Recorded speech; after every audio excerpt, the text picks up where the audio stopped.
এটা ভেবে করো। আলো দেখেই ঝাঁপ দিও না। আলো মানে রূপ যৌবন। এই রূপ যৌবন মানুষের কাল, দুদিনের খেলা, তবু তাকে নিয়েই এত। রূপ দেখে যদি পড়ে গেছো তো মরে গেছো। গুণ দেখো, কালো হোক, তার রং যেভাবেই হোক, রং তো একটা চামড়া মাত্র।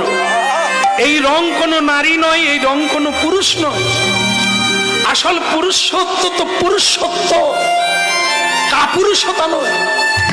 রং ফর্সা থাকবে, কাপুরুষ হবে, এর গলায় মালা দিয়েছো তো জীবন ধ্বংস। নারী সুন্দরী, কিসে সুন্দরী হয়? রূপে না, একে সুন্দরী বলে না। সুন্দরী বলা হয় যিনি গুণালঙ্কারে ভূষিতা, নানা গুণে যে ভূষিতা, তাকে সুন্দরী বলা হয়। যার লজ্জা আছে, যার জ্ঞান আছে, যার বিবেক আছে, যার চৈতন্য আছে, তাকে সুন্দরী বলা হয়।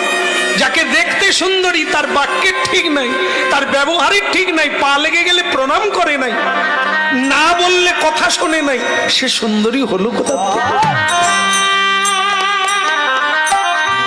এই জন্য মন্ত্রী, বুড়ো মন্ত্রী বলছে, রাজা গাছের দিকে তাকাও, ওদিকে তাকিও না।